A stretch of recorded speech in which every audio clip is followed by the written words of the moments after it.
Today, I want to talk more on a slightly personal side about something that is a constant struggle for an early stage startup entrepreneur, founder, or even for a freelancer, someone who is starting their own thing. And that is how to brand yourself when you are flat broke. This can be a constant struggle. This can be something that you can go for a long time like this, or it can be something where at the very beginning of your startup, you really just have no money and no way to do anything or get anything done. And how do you look like an established person, an established brand without having any money? I'm not going to talk on the business side of this as much as on the personal side. So some of you may know all this already, but it's always good to hear it again. And remember that even when you don't have any money, you can actually look and act as if you are established and wildly successful. A little background on myself: I have been flat broke in the past as well. I came from, when I moved to Charlotte 6 years ago, I was in my mid 20s. I had just gone through a divorce. I had kids I was trying to provide for. I didn't know where my next paycheck was going to come from. I actually have a Facebook post from 6 years ago that has a $100 bill that I took a picture of, and I said, well, this is my last $100 bill. And at the time, I was working with all these startups and I was taking equity in companies, and I looked like I was doing great. But in reality, I was flat broke and I didn't have much to go on. So I was doing all these things I'm going to talk about. So you're going to get to learn a little bit about how I made it, and kind of that fake it till you make it thing, which definitely does work if you do it right, and how you can help people perceive you properly in order to help you get to the place where you are successful and you are making money. Very basic things, but hopefully it'll be a little of encouragement for you today. So step number one, and they're really in order to these steps, so I'm just gonna start with one. One will be your office space. I have seen people think that they need to have this really nice office and they'll spend a ton of money. No, we're not spending money on an office. When I first started out Binary Ventures, we worked out of my house until we had 5 employees. They were all in this house, and as terrible and frustrating as it saved a ton of money and it allowed us to get off of our feet. So one thing you need to do is not get an office space right away. That's not necessary. You can do a couple of things as a solution. Number one is if you're a freelancer, if you're a startup with a product that's still in the works and MVP kind of stage, go ahead and just always meet people at their office and act like it's no big deal. Don't say, oh, I don't have an office or working out of my home, although that's not frowned upon that badly anymore. But do just say, hey, I'd love to come to your office, or let's go out and meet at this coffee shop. So a coffee shop can be a great fake office where you can meet with people whenever you need. It's $0 except for the coffee. The baristas might hate you if you spend too much time at one particular coffee shop, but it can be a great way to save on cash. The other thing you can do is get a co-working space, which is a couple of $100s, and can also allow you to have more networking and possibly have a space where you can meet with people in a conference. I did this for a year. It was great. It was great for networking, but it was also just really nice to be able to have a place where I could act as though I had my whole act together and I was an established brand. So co-working space is a great step two if you have at least a couple $100 to spend on it. Step one would be just meet them at their place. Just meet them at a coffee shop. You don't need to be spending any extra money. The number two thing is clothing. As silly as this is, it is actually very important. I will use myself as an example. For one example, which would be as a graphic designer. So I was a creative strategist, graphic designer, and I wanted people to know that I was just a little bit above in the fashionable side. The problem was I had no money. I probably had $15 to $20 a month to spend on clothing for myself, which is not enough. So cannot really go to the mall and buy clothes.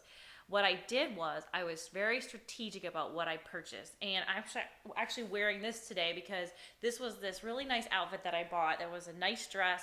It was kind of that Asian colors and little pattern on it, and I spent about $8 on it at a thrift store. So I went to Uptown Cheapskate and I purchased some clothes, and every month I would buy a few items and I would wear them, and I strategically picked items that were high quality looking, classy. They were sexy, but in a very kind of mature, grown-up way. And they showed that I was a graphic designer. And just by my clothes, even though I purchased all of them at thrift stores, people could look at me and say, yeah, she has some fashion. She understands design, so we trust her. If you are trying to be a startup and you're wanting to go to investors and tell them you have this great product, I don't care what the product is, you must always look nice. You must always dress nicely. I don't want to see hoodies. I don't want to see t-shirts. I don't want to see all of that if you're going to meet with an investor or somebody that could be a strategic partner.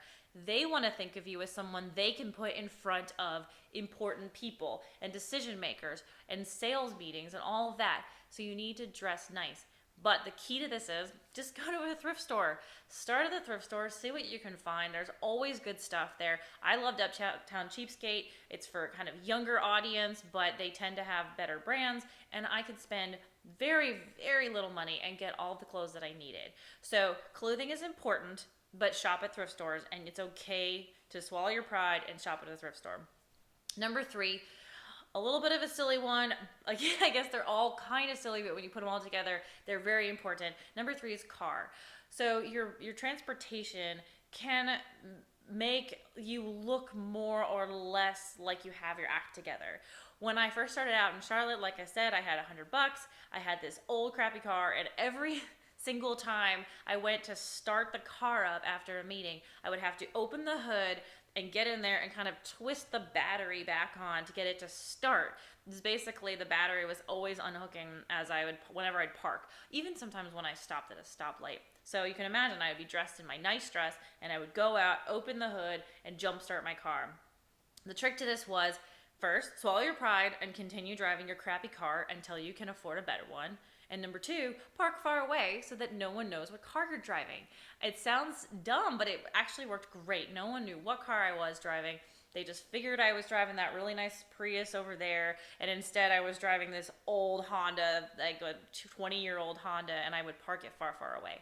Eventually I did buy a Prius, and now I can actually park where I should, and people look at it and go, yeah, of course she has a Prius. She's Christy. And of course, my next car I would like to have would be a Tesla, but I cannot afford it. Therefore, I have not purchased it. So number 3 is car. Number 4 is food. If you're starving and you can't afford to eat out, don't go to, if you're a girl, this works a little bit better in your favor. While you're poor, let people buy food for you. If you go out to meet with somebody, let them purchase. It's great. You can save some money this way.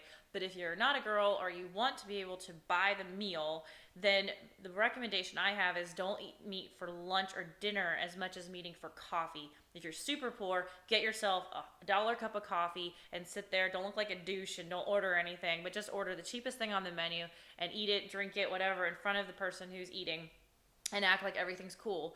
Don't be doing lunch meals if you can't afford them. There's no point in spending $15 when you could save that and spend it on something more important later. We're talking about flat broke startups here. Don't spend your money. Number 5 is equipment. So if you have an old laptop and an old mouse and an old stuff, or if someone sees your office, be sure that your equipment looks clean. It doesn't have to be a brand new laptop. It doesn't have to be the brand new Mac.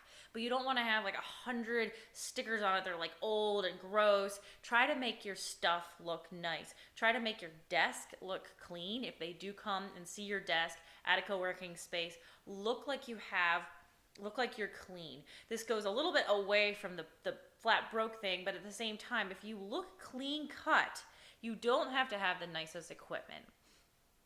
And the last thing would be act fine, all right? When I first moved to Charlotte, I was flat broke. I had a couple of kids. They were young. I was paying for daycare and I couldn't afford it. I was going through this divorce. I didn't know where my next paycheck was going to come in. My business partner didn't know I was poor. And when he picked me up one time to go to this event in Asheville, I came out, instead of with a suitcase, I came out with like a laundry basket because I didn't have a suitcase. And he was just horrified. But you know what? I acted like everything was fine. Besides, to him, when he found that out, really people didn't know that I was going through all these struggles. Don't act like you need a paycheck from them tomorrow. Act like you've got it together. Don't be acting like, don't be doing this money name drop or money dropping thing where you're talking about how much money you're making, or act like you're overly fine, but don't sit around acting desperate either. People want to work with someone that they know is established, confident, and successful.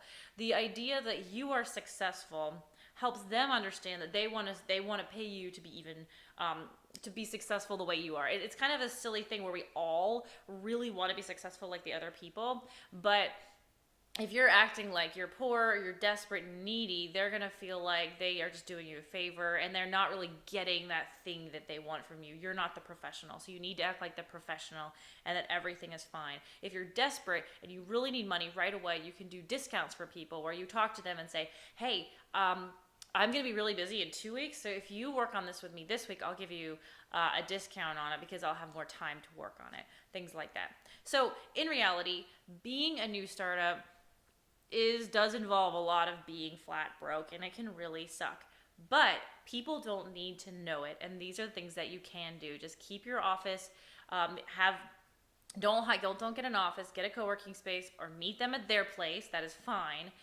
Get your clothes cleaned up, dress above your pay grade, go to a thrift store to spend the money, very little money on that. Make sure that if you have a crappy car, you don't need a new one, but you just need to make it so that you park farther away. They might not know what car you have.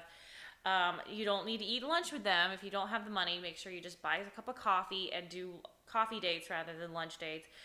Make sure your equipment's cleaned up and ready to go and looks like you are just a clean-cut person. And then act fine. Don't act like you're poor. Don't complain about your life. Don't act desperate about money. And people will want to hire you.